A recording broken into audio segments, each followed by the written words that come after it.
सकल संतांनी मागणं मागताना सुद्धा संतांच्याच संबंधाने मागितले, संतांच्या कल्याणाचं मागितलं, सकल जनजीवनाच्या कल्याणासाठी मागितलं. जगाच्या कल्याणा संतांच्या विभूती, देह कष्टविती पर उपकारे. आणि मग असा प्रवास जीवनाचा व्हावा तुमचा माझा संतत्वाच्या दिशेने, उत्तमतेच्या दिशेने. जे जे उत्तम उदात्त उन्नत सावरकर म्हणाले, महन मधुर तेते. असं उत्तम तुमच्या माझ्या जीवनाला उत्तमाचा स्पर्श व्हावा, आमचं जीवन अमृतासारखं सुमधुर व्हावं, याकरता तुकोबाराय सांगतात की अमृता समान असलेल्या संतांच्या जवळ जा. संतांचं वचन हे अमृतासारखं आहे. एवढंच नाही, संतांचा अनुभव सुद्धा अमृतासारखा आहे. माऊलींनी मुमुक्षुत्वाच्या पलीकडे जाणाऱ्या लोकांसाठी, गेलेल्या लोकांसाठी काय दिला हो ग्रंथ? साधकांच्यासाठी भावार्थ दीपिका, ज्ञानेश्वरी. मुमुक्षुत्वाच्या पलीकडे गेलेल्या लोकांसाठी अनुभवामृत किंवा अमृतानुभव माऊली आम्हाला देतात. ज्ञानदेव म्हणे, श्रीमंत हे अनुभवामृत सेवुनी जीवन मुक्त होईजेथ. अमृतानुभवाचं सेवन करा, जीवनमुक्त पदाला पोहोचाल. आणि जीवनमुक्तीचा क्रम एकीकडे आद्य जगद्गुरु आचार्य सुद्धा आम्हाला सांगतात. कसा जीवनमुक्तीचा प्रवास आमचा सुकर होईल बघा. सत्संगत्वे निसंगत्वम, निसंगत्वे निर्मोहित्वम, निर्मोहित्वे निश्चलत्वम, निश्चलत्वे जीवनमुक्ती. सत्संग करा म्हणाले. सत्संग केल्यामुळे काय होईल? निसंग व्हाल. निसंग केल्यामुळे काय होईल? निर्मोही व्हाल. निर्मोही अवस्था प्राप्त झाली की निश्चल अवस्था प्राप्त होते. आणि मग निश्चल अवस्था प्राप्त झाली की आम्ही जीवनमुक्त पदाला जाऊन पोहोचतो. न धरी रे संग राही रे निसंग,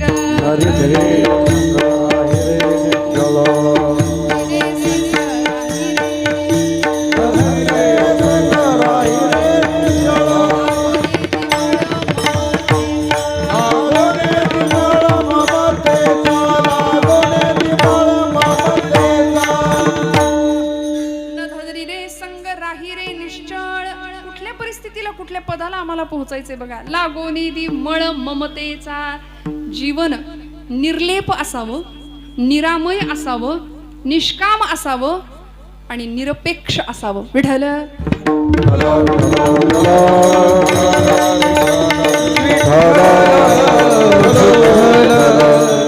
कुठल्या परिस्थितीला आणि कुठल्या सिद्धतेला साधक जाऊन प्रवास करतो बघा. आचार्य जगद्गुरु शंकराचार्यांनी निर्वाण षटक लिहिलं. जीवनाचा प्रवास असा व्हावा, जीवात्म्याची भेट त्या शिवात्म्याशी व्हावी, जीव शिवाचं मिलन व्हावं.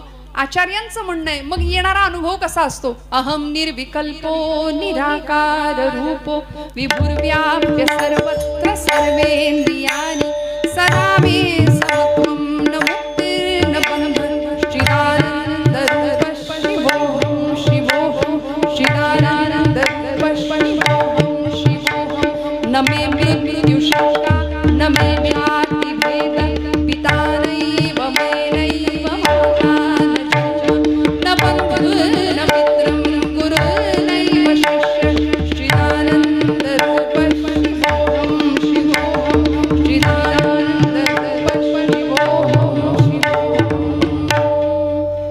या तत्वापर्यंत तुमचा माझा प्रवास गेला पाहिजे शेवटच्या क्षणाला. बघा, इथं असलेल्या प्रत्येकाला, किंबहुना मानवी जीवनालाच येणाऱ्या प्रत्येक जीवाला, मनुष्य म्हणून जो जो जन्माला आलाय ना, त्याला इथून जाताना एक वाउचर देऊन जायचे. कुणाला? कुणाला? देवाला. जागेत ना सगळे? कुणाला द्यायचं वाउचर? मंडळाला, हनुमान मंडळाला. ते तर द्याच तुम्ही, ती पावती द्याच. पण एक वाउचर द्यायचंय जे अर्जुनाने दिलं भगवंतांना. काय झालं होतं त्याच्या बाबतीत? ज्यावेळी हातपाय गळून गेले, सिदंती मम गात्राणी मुखंच परिशुष्यती अशा अवस्था झाली, त्यावेळी भगवंत त्याला म्हणतात, आता थांबायचं नाही, उठ, उचल धनुष्य आणि तुझं क्षत्रियत्व सिद्ध कर. हतो वा प्राप्स्यसि स्वर्गम जित्वा वा भोक्षसे महिम तस्मात् हे कौंतेय उत्तिष्ठ युद्धाय कृत निश्चय. उठ म्हणले, आता बसायचं नाही. पण मग त्याच्याकरता, त्याच्या मनाची अवस्था निर्माण करण्याकरता 18 अध्यायी गीता भगवंत सांगतात अर्जुनाच्या निमित्ताने तुम्हाला मला सुद्धा. शेवटच्या अध्यायामध्ये अर्जुनाची ही अवस्था होते, देवा आता मी युद्धाला तत्पर आहे. नष्टो मोह स्मृतिर्लब्धा त्वत्प्रसादान् मया च्युतः स्थितोस्मि गत संदेह करिष्ये वचनं तव. सगळ्या गाठी सुटल्या संदेहाच्या. आता काहीच नाही उरलं. आता कर्तव्य तत्पर झालो, कर्तव्याला प्रवृत्त झालो. आता तू म्हणशील तसं करिष्ये वचनं तव. म्हणून तर भगवंत सांगतात सर्व धर्मान् परित्यज्य मामेकं शरणं व्रज. जो त्याला शरण गेला तो उत्तमात उत्तम होतो. म्हणून तर अर्जुनासारखा सखा भगवंत आपला म्हणतात. संतांनी या सगळ्या भक्ती तत्वांची ओळख तुम्हाला मला साध्या सोप्या भाषेत करून दिली. बर त्याकरता फार कुठं जंगलात जायची गरज नाही म्हणाले. लोकसंस्कृतीचे सगळे पाईक आमच्या दारात आणून दिले. दिले की नाही? सकाळी उठल्याबरोबर आमच्या दारात येतो. दान पावलं दान पावलं वासुदेवाला दान. तुम्ही आतून आठवता.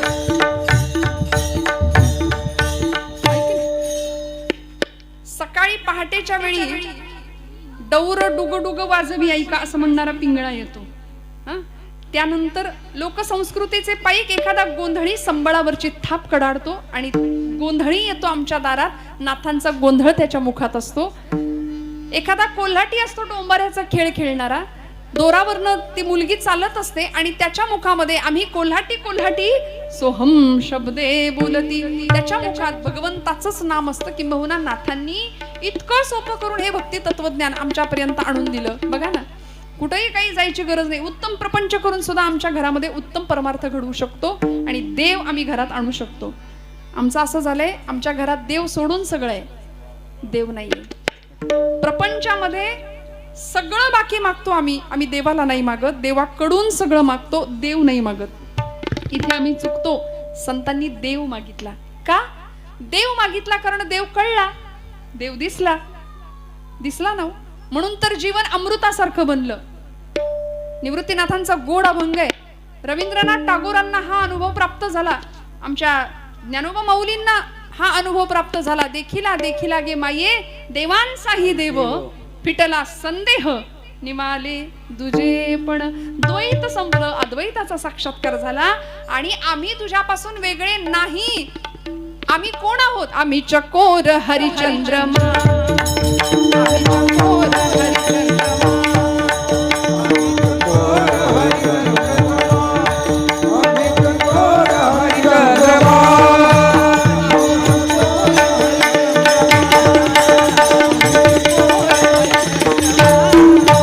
आम्ही चकोर हरिचंद्रमा.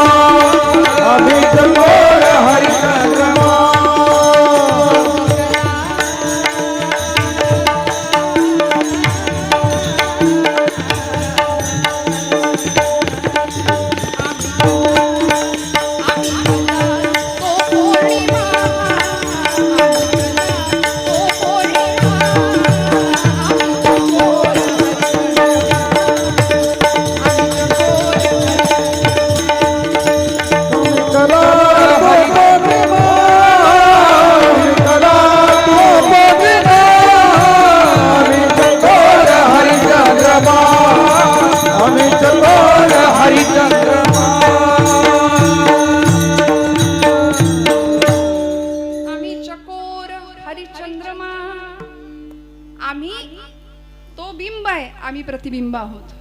तो शिव आहे, आम्ही जीव आहे. आम्ही चकोर हरिचंद्रमा. इतका सुंदर भेद आम्हाला सांगितला निवृत्तीनाथांनी. जैसा बाहिजू भीतरी हरी बिंबी बिंबला एक सूत्री. आम्ही चकोर हरिचंद्रमा. मग असं आम्ही प्रतिबिंब आहोत त्याचंच ना. बस म्हणाले आम्हाला त्याची ओढावी. लहान मुलाला आई काय शिकवते हो? देवासारखा वाघ, देवासारखा बस. देव या शब्दामध्ये दिव हा धातू आहे आणि दिव म्हणजे प्रकाश. जीवनामध्ये प्रकाश असावा, जीवनामध्ये चैतन्य असावं. संतांनी तेच चैतन्य सगळ्या सृष्टीत शोधलं. या उपाधी माझी गुप्त चैतन्य असे सर्वत्र ते तत्वज्ञ आणि संत स्वीकारते. म्हणून तर इंद्रियांना अगम्य असलेला परमेश्वर मी तुम्हाला या इंद्रियांना त्याचा भोग घडवून आणीन ही प्रतिज्ञा, क्रांतिकारक प्रतिज्ञा माऊली ज्ञानेश्वरी मध्ये करतात. या कारणे मी बोलेन बोली अरूपाचे रूप दावीन. अतींद्रिय परिभोगविला इंद्रिया करवी. अतींद्रिय असलेला परमात्मा मी या इंद्रियांनी त्याचा भोग घेईन. घेतला का नाही तुकोबरायांनी? घेई घेई माझे वाचे गोड नाम विठोबाचे. वाचनी काय करायचं सांगून दिलं. डोळे तुम्ही घ्या रे सुख पहा विठोबाचे मुख. आता ज्याचा त्याचा प्रश्न आहे, डोळ्यांनी काय करायचं, वाचनी नेमकं काय करायचं, पायांनी कीर्तनालाच यायचं की आणखी कुठं जायचंय, हा ज्याचा त्याचा प्रश्न आहे. हातांनी सत्कर्मच करायचं की दुष्कर्म करायचं, हा ज्याचा त्याचा प्रश्न आहे. पण संतांनी तुमच्या माझ्या जीवनाचं उत्थान सांगत असताना मार्ग आखून दिला. त्या मार्गावरून चाला. तुमचं जीवन अमृतासारखं झाल्याशिवाय राहणार नाही. अमृताची फळे अमृताची वेली तेची पुढे चाली बीजाची. म्हणून संतांचा अनुभव अमृतासारखा होता. त्या अनुभवाच्या जोरावरच अनेक महापुरुष घडले या देशाला. मी मगाशी नाव घेतलं, ज्यांच्या नावाचा उल्लेख केला, स्वामी विवेकानंद. लहानपणीचं नाव होतं नरेंद्र. बरं का? काय असते अमृताची वेल बघा. आणि मग त्या शुद्ध वेलीच्या पोटी शुद्ध अमृत तत्वा समान असलेलं फळ कसं जन्माला येतं. वाढदिवसाचा दिवस होता त्या लेकराचा. आता आपल्याकडे वाढदिवस कसा साजरा करतात हे ज्याचं त्याला माहिती. म्हणजे पुण्यात तर आम्हाला घर कमी पडतं, ते रस्त्यावर वाढदिवस करायला लागलेत आता. इकडं तसं असतं का? नाही ना. गाडीवर, रस्त्यावर. अहो काहींच्या माना अशा हलतायत, काहींच्या माना अशा हलतायत. ठरवा एकदा. कारण संस्कृती इतकी रसातळाला चालली की आम्ही औक्षण करून वाढदिवस साजरा करायचा असतो हे विसरलो. दुर्दैव या मातीचं की इतकी हजारो वर्षांची दिव्य आर्य सनातन वैदिक परंपरा शास्त्रानुसार असलेली आमची, ते शास्त्र आम्ही बाजूला ठेवलं. कठोर असा धर्म आम्हाला वाटतो म्हणून तो धर्म बाजूला ठेवला. धर्माचं आचरण आम्ही करत नाही, धर्म आम्ही मानत नाही. कपाळाला गंध नाही, मुखात मंत्र नाही, हातात शस्त्र नाही, काहीच नाही. हातात शस्त्र का घ्यायचं? सावरकर म्हणायचे, शस्त्र पापना स्वयेची शस्त्र पुण्य ना स्वये इष्टता अनिष्टता त्यास हेतूनेच ये. हातात शस्त्र घेणं हे पाप नाही, त्यामागचा जो हेतू आहे त्यामागे पाप पुण्याची संकल्पना ठरते. छत्रपती शिवप्रभूंच्या हातामध्ये कायम तलवार होती आणि त्या तलवारीला अधिष्ठान होतं माझ्या भवानी मातेचं. ज्यावेळी अफजल खान दरबार या स्वराज्याच्या दिशेने येतो, हेच तुकोबराय हातामध्ये टाळ घेऊन जगाला धर्माचा संदेश देणारे तुकोबराय छत्रपतींना सांगतात, राजा विंचू देव्हाऱ्याशी आला, देवपूजा नावडे त्याला, तेथे पैजाराचे काम अधमाशी तो अधम. म्हणून तर आपल्या वारकऱ्यांच्या हातामध्ये टाळ असतात, ते 2-2 किलो वजनाचे असतात. की संधी आली तर वार करी आणि वेळ आली तर वार विठ्ठल.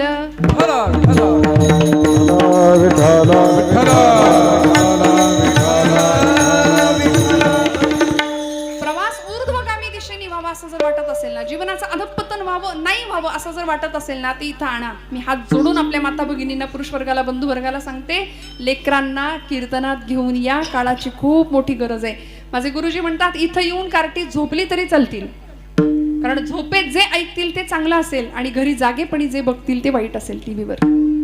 त्यामुळे आज असं एकही दृश्य नाही की आपण सगळ्यांनी मिळून एका कुटुंबाने बघून टीव्हीवर बसून बघावं, असं एक दृश्य नाहीये टीव्हीवर, वस्तुस्थिती आहे. त्यामुळे धर्माचं शिक्षण जर घराघरात देता येत नाही ना आम्हाला, तर अशा धर्म मंडपात लेकरांना घेऊन या. कायम त्याची सवय लागावी, तर आमची लेकरं अमृतासारखी घडतील आणि संतांना अपेक्षित असलेला समाज घडेल. अमृताची फळे अमृताची वेली तेची पुढे चाली बीजाची. या बाळाचा वाढदिवसाचा दिवस होता. 5 वर्षाचं लेकरू झालं. वडिलांचं नाव होतं विश्वनाथ बाबू दत्त. कलकत्ता हायकोर्टाचे सुप्रसिद्ध वकील होते ते. आणि आईचं नाव होतं भुवनेश्वरी माता. लेकराचा वाढदिवस 5वा. आईनं छान औक्षण केलं. सगळी मित्रमंडळी जमली आहेत आणि पोरांच्या मध्ये चर्चा सुरू झाली. वाढदिवसा दिवशी चर्चा छान रंगली आणि एकाने विचारलं, तू मोठेपणी कोण होशील रे? बघा, लहान मुलांची चर्चा आहे. आता आमची पोरं काय चर्चा करतात हे ज्याचं त्याला माहिती. तू मोठेपणी कोण होशील रे? दुसऱ्याने उत्तर दिलं, माझे वडील डॉक्टर आहेत, मी मोठा झाल्यावर डॉक्टर होणार. पुढचा म्हणाला, अरे तू मोठेपणी कोण होशील रे? माझे वडील इंजिनियर आहे. म्हणाला, मी इंजिनियर होणार. तिसरा म्हणाला, माझे वडील शिक्षक आहेत, मी शिक्षक होणार. आता या पठ्ठ्यावर पाळी आली आणि याला विचारलं, तू कोण होशील रे मोठेपणी? आणि त्यांनी नेमकं उत्तर दिलं, याचे वडील कलकत्ता हायकोर्टाचे वकील होते आणि हा म्हणला, मी घोडे हाकणारा बग्गीवाला होणार आहे, टांगेवाला होणार आहे म्हणे. सगळी पोरं हसायला लागली. वडील कलकत्ता हायकोर्टाचे वकील जज आहेत सुप्रीम कोर्टाचे, आणि हा टांगेवाला होणार, टांगेवाला बग्गीवाला होणार, घोडा हाकणार. आता वडिलांनी काय करायला पाहिजे होतं? इथे आजचे आई वडील असते तर लेकराला एक वाजवून सांगितलं असतं, कारट्या तुला कळतंय का, मी वकील आणि तू टांगेवाला होणार. मुलांवर आम्ही अपेक्षा आमच्या खूप लादतो. बघा महापुरुष कसे घडले. भुवनेश्वरी मातेनी आणि विश्वनाथ बाबू दत्तांनी आपल्या लेकराला जवळ घ्यावं, गोड भाषेत सांगावं, लेकरा तुला टांगेवाला व्हायचंय ना? हो. का बरं त्याला व्हावं असं वाटलं? याचं कारण होतं, कारण इंग्रजांची सत्ता भारतावर, इंग्रजांचा वेश सुटाबुटाचा होता. वडील कोर्टात जातात तो सुटबुट घालूनच जातात. ज्या गाडीत बसून जातात, आजही उत्तर प्रदेशामध्ये आपण गेला कलकत्ता भूमीमध्ये तर बग्गी म्हणतात त्याला, टांगा गाडी, घोडा गाडी असते ती. बसणारा माणूस त्याच्यामध्ये जो यजमान असतो तो असा थोडा खाली उंचीनी असतो आणि जो घोडा हाकणारा आहे तो असा वर असतो. कोचमन हा शब्द आहे त्याला, कोचमन. त्याच्या हातामध्ये चाबूक असतो, घोड्याला हट केलं की तो घोडा सुसाट धावत सुटतो. अशी ती टांग्याची घोड्याची गाडी. त्या गाडीने त्याला, ती गाडी त्याला फार आवडायची. हातामध्ये चाबूक घेऊन घोड्याला मारायचा आणि टांगा पळवायचा. तो म्हणाला टांगेवाला. लाल त्याचा वेश असायचा, सुरवार झब्बा लाल. भुवनेश्वरी माता आणि विश्वनाथ बाबू दत्त म्हणतात, नरेंद्रा तुला टांगेवाला व्हायचंय ना? हो, पण तुझ्या घोड्याच्या गाडीमध्ये फक्त अर्जुनाला बसव. अर्जुनाचं सारथ्य करणारा गोपाल कृष्ण हो माझा राजा. हा संदेश वयाच्या 5व्या वर्षी मिळतो. त्यावेळी मनामध्ये एक प्रेरणा निर्माण होते. रामकृष्ण परमहंसांसारख्या सद्गुरूचं सानिध्य लाभतं आणि हाच द्रष्टा युग पुरुष शिकागोला जातो, भारताच्या हिंदू धर्माची पताका फडकावून येतो. आणि अमेरिकेतल्या माझ्या बंधू आणि भगिनींनो, हेच भाषण आठवतं ना आपल्याला, स्वामी विवेकानंद म्हटलं की, पण संबंध चरित्र आपल्या लेकरांना कधीतरी वाचायला देऊया की तिथे गेल्यानंतर भारतीय हिंदू धर्म संस्कृतीचा भगवा ध्वज फडकावतात स्वामी विवेकानंद. जगाने केलेली निंदा विचारात घेत नाहीत, पण धर्माचं काम करून येतात आणि जगाला अमृताचा संदेश देतात. विठ्ठल विठ्ठल विठ्ठल.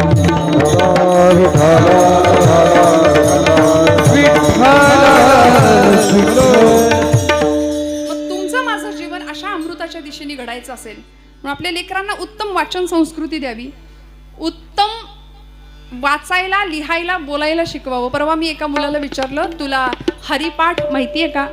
बरं का, कॉन्व्हेंटची पोरं आहेत आता, कुठल्या माध्यमात घालावं माझं काही म्हणणं नाही, कुठेही घाला, पण आपलं मूळ संस्कार मात्र त्यांच्याकडे राहू द्यात. तू काही वाचतोस का म्हटलं, चांगलं काही पुस्तक एखादं काही वाचतो का? तो म्हणला नाही ताई, माझं ट्विटरवर अकाउंट आहे, फेसबुक वापरतो, चॅटिंग करतो, व्हॉट्सअपवर अकाउंट आहे माझं, मी सगळं करतो. म्हणाले मला वेळच नाही वाचायला. म्हटलं तू वाचत नाही? म्हणला नाही. म्हणलं आता तू वाचत नाही. आपल्याकडं म्हण आहे, वाचाल तर वाचाल. परिस्थिती माणसाला घडवते किंवा परिस्थिती माणसाला बिघडवते. आपण म्हणतो ना, आमच्या काळी आम्हाला खूप करायचंय, आम्ही खूप मोठे झालो असतो, पण आमच्या काळी परिस्थिती नव्हती. हे सगळ्यात मोठं कारण आहे. मला सांगा, ज्ञानोबांना किती प्रतिकूलता होती हो, तुकोबरायांच्या मागे किती प्रतिकूलता होती. डॉक्टर बाबासाहेब आंबेडकर, भारतरत्न, या देशाला राज्यघटना देणारे एक महान नेते, का किती प्रतिकूलता होती. रस्त्याच्या लाईट समोर अभ्यास केला, पण अमृतासारखं जीवन घडवलं. अनेकांना मार्गदर्शन दिली, अनेकांना प्रेरणा दिली. जिजाऊ आई साहेबांच्या समोर चारही बाजूंनी यवनांचं आक्रमण आहे, प्रचंड यातना, प्रचंड प्रतिकूलता आजूबाजूला आहे. आमचे सातारचे ब्रह्मचैतन्य गोंदवलेकर महाराज आहेत, ते म्हणतात, प्रपंचातली प्रतिकूलता परमार्थातली अनुकूलता ठरत असते. विठ्ठल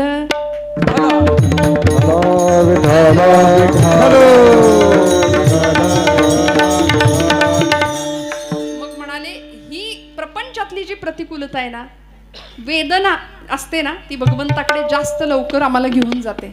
सगळं छान असेल तर आम्हाला देव आठवत नाही. आम्ही नतद्रष्ट आणि लबाड माणसं आहे भक्तीच्या प्रांतामध्ये, आम्हाला देव आठवत नाही. कायम देवाचं सानिध्य राहावं, कायम देवाचं स्मरण राहावं, ही संतांची अपेक्षा होती. म्हणून जीवनाच्या प्रवाहामध्ये, मार्गामध्ये असं जर वाटत असेल की आमचं जीवन अमृताच्या सारखं घडावं, तर तुमच्या माझ्या जीवनाला स्पर्श असावा, संग असावा.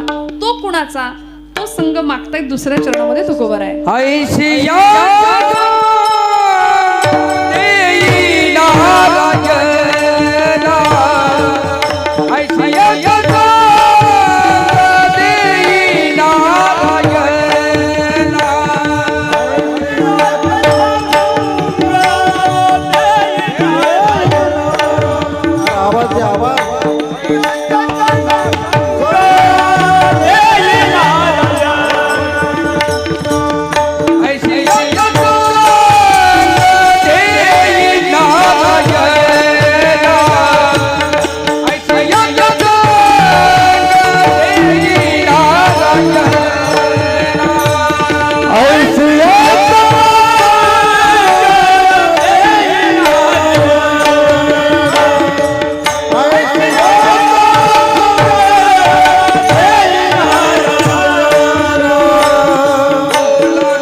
स्वामी म्हणाले, ज्यांच्या वचनाला भक्ती तत्वाचा ओलावा आहे, ज्याच्या मुखामध्ये सतत भगवंताचं नाम आहे, अशांचा संग मला तू दे तुकोबराय मागतायत. संत सहवास मागतायत. काय घडतं, काय असतात संतांचे शब्द? ओलावा वचना जयाचिया. म्हणले शब्द ओले असतात का? शब्द ओले कसे करायचे? भिजवायचे का पाण्यात? कसं बोलायचं? साच आणि वाळ, मौलीने सांगून दिलं, मी तुले आणि रसाळ. शब्द जैसे कल्लोळ अमृताचे. अमृतासारखे शब्द सुद्धा संतांचे आहेत. किती मवाळ. आज तुमच्या माझ्या गळ्यात माळ आहे, पण जरा राग आला की वास्कन याच्या अंगावर त्याच्या अंगावर आम्ही ओरडतो. कपाळाला बुक्का आहे पण पथ्य नाही सांभाळत. जेणे विठ्ठल मात्रा घ्यावी तेणे पथ्य सांभाळावी. काय पथ्य आहे? गळा माळ शोभे आत्मरूप शांती. भक्ती भाव दोन्ही धरू टाळ हाती. टिळा विरक्तीचा कपाळा आम्ही विठ्ठलाच्या भजनात झालो. एक तारी संगे एक रूप झालो. एक तारी संगे एक रूप झालो. आम्ही विठ्ठलाच्या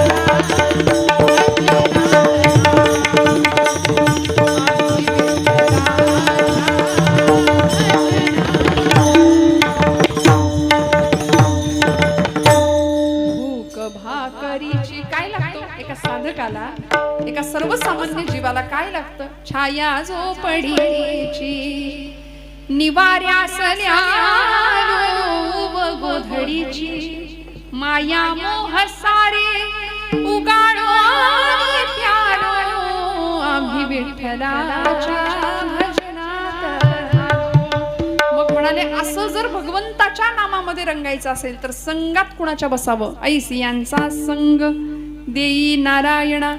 दुर्जनांचा संग केल्यानंतर जीवनाचं अधःपतन झाल्याशिवाय राहत नाही. आज कितीतरी मंडळी आपण बघतो पारापारावर, कट्ट्या कट्ट्यावर, चौका चौकामध्ये हातात पत्ते, आणि या देशात क्रांती झाली पाहिजे अशा क्रांतीच्या गप्पा मारणारी माणसं. गणपतीच्या मंडळामध्ये गणपती स्टेजवर असतो, पडद्याच्या मागे दुर्दैवाने या महाराष्ट्रात पत्त्यांचे डाव रंगतायत. आज आमची तरुणाई व्यसन आणि फॅशन याच्या आहारी गेल्यामुळे रोज, म्हणजे स्वामीजींनी तरुणाईची व्याख्या सांगितली, तेजस्विता, तपस्विता आणि तत्परता. हे 3 गुण ज्याच्याकडे त्याला म्हटले तरुण. दुर्दैवानी आजचा तरुण संध्याकाळ झाली की धरून आणावा लागतोय. ही परिस्थिती आहे. आपल्याला हसायला यावं, विनोद आहे म्हणून मी नाही सांगत आहे, पण अनेक ठिकाणची ही उदासीनता पाहिली ना. शरीर नावाचं उपकरण आहे, व्यसन त्यामध्ये टाकलं की त्या क्षणी ते यंत्र गंजायला सुरुवात होते. हे आम्हाला कळावं. आणि मग जीवनाचं खरं उत्थान कशात आहे? कुणाच्या संघामध्ये बसावं, कसा संघ करावा, काय होणार आहे? ऐसी यांचा संग देई नारायणा ओलावा वचना जयांची. काय होतं सत्संगामुळे? महाराज म्हणाले, होका दुराचारी विषयी आसक्त संत कृपे त्वरित उद्धरती. पाप ताप दैन्य जाई विठा उठी जाहलिया भेटी हरिदासांची. अनेक फायदे फक्त सत्संगतीचे, संतांच्या सहवासाचे. कारण वचन असं आहे ना की त्यामध्ये फेरफार नाही. शास्त्रकार म्हणाले, उदयती यदि भानु पश्चिमे दिग्विभागे प्रचलती यदि मेरु शीतताम याति वह्निः विकसति यदि पद्मं पर्वताग्रे शिलायां न भवति पुनरुक्तं भाषितं सज्जनानां. उदयती भानु पश्चिमे दिग्विभागे म्हणाले, सूर्य एक वेळ पश्चिमेला उगवेल. विकसती यदि पद्मं पर्वताग्रे शिलाया. एखाद्या कमळाचं फूल खडकाळ जमिनीवर सुद्धा उगवेल. चिखलात उगवणारं कमळ एखाद्या खडकावर उगवेल. शीतताम याति वह्निः. अग्नीचा स्पर्श कदाचित थंड होईल. मेरू पर्वत अचल आहे पण तो चल होईल, हलायला लागेल. पण संतांचे शब्द कधी बदलत नाहीत. जगाच्या कल्याणाचीच कामना करणारे संत कधीच बदलत नाही, कारण भाषेला गोडवा आहे. आज विद्वानांची भाषा समाजाला प्रभाव टाकते, बरोबर आहे. एखाद्या प्रतिभावंताचं व्याख्यान ऐका, विद्वानाचं प्रवचन ऐका, ते आम्हाला प्रभावित करतं. पण संतांची भाषा अशी आहे की ती आम्हाला प्रभुभावित करते. विद्वान मेंदूची भाषा बोलतात, संत हृदयाची भाषा बोलतात. विद्वानाला अर्थ पाहून बोलावं लागतं, संत बोलतील त्याला अर्थ प्राप्त होतो. विठ्ठल विठ्ठल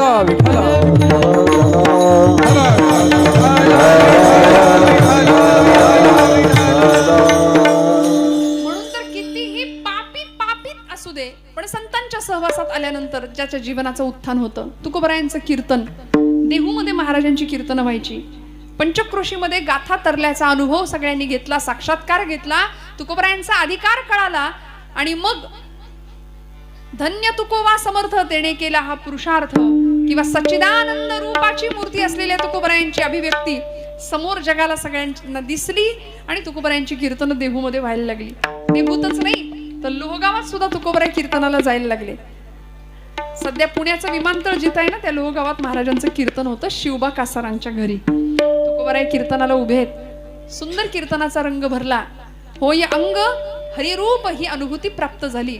सगळी मंडळी गेली निघून, कीर्तन संपलं, पांगापांग झाली. तुकोबराय सुद्धा आता देहूला जायला निघाले. शिवबा कासार म्हणले, महाराज थांबा ना इथं, रात्र झाली. पूर्वीचा काळ होता, पायी प्रवास असायचा. आता लोहगाव ते देहू तसं जवळ अंतर नाही चालत. पण महाराज चालत निघाले. मला गेलं पाहिजे म्हणले. आवली चिडेल माझ्यावर, रागवेल. आणि काय होतं आवली प्रकरण आपल्याला माहिती आहे. तुकोबरायांच्या आईसाहेब जिजाई साहेब कशा होत्या. मला गेलं पाहिजे म्हणाल्या. गेले. तुकोबराय निघाले. आणि रस्त्याने जाताना पांडुरंग हरी वासुदेव हरी, पांडुरंग हरी वासुदेव हरी नामसाधना सुरू आहे. एक 5-25 चोरांचं टोळकं समोरनं आलं. आता मध्यरात्रीची वेळ, त्यांची ती वेळ ड्युटीच त्यांची नाही का. 25 जण समोरनं आले आणि तुकोबरायांचं बघितलं. आणि एक जण म्हणाला, अरे आपल्यामध्ये एक जण कमी आहे, तुकोबांना घेऊया का म्हणले. तेवढीच मदत होईल जरा त्यांची. महाराज कुठे चाललात म्हणाले. काही नाही, लोहगावात कीर्तन होतं, देहूला घरीच चाललो म्हणाले. आमच्या बरोबर येता का. चला येतो. कुठं जायचं, काय जायचं, काही नाही विचारलं. संत प्रतिक्रिया देत नाहीत जगाला. शांत, स्वतःच्या आत्मसुखामध्ये रममाण असलेले संत. चला म्हणाले येतो. कुठं जायचं. आता कुठून आलात. काही नाही म्हणे, शिवबा कासारांच्या घरी कीर्तन झालं, हरिकीर्तन, आता घरी निघालो. त्याच घरात चला म्हणाले परत. शिवबा कासारांच्या घरी सगळ्या चोरांनी तुकोबरायांना न्यायला लावलं. महाराज तुम्हाला वाडा माहितीये का कुठे आहे. हो म्हणे, वाडा माहितीये. कुठे आहे ते. दार उघडायचं कसं माहितीये का. सगळं माहितीये म्हणाले. सगळ्यांना आत घेऊन गेले. मध्यरात्रीची वेळ, सगळी पांगापांग सामसूम, सगळे झोपलेले आहेत. आणि तुकोबराय या 25 जणांना चोरांना घेऊन शिवबा कासारांच्या घरात. सगळे सामान तुकोबरायांना माहितीये घरातलं. शिवबा कासारांच्या घरामध्ये या चोरांनी प्रवेश करावा, सांगावं तुकोबा आतमध्ये जे जे सामान आहे ते टाका म्हणले बाहेर सगळं आमच्याकडे. तुकोबराय गेले. जे जे सामान शक्य होतं ते यांना आणून द्यायला लागले बरं का. सगळं शांततेत चाललंय. असं करता करता पहाट झाली आणि पहाटेचे 4 वाजले. तुकोबरायांच्या हातामध्ये नेमकी एक कास्याची थाळी आली होती. आता नेहमीची इंद्रियांना सवय लागलेली. पहाट झाली की उठा जागे भारे आता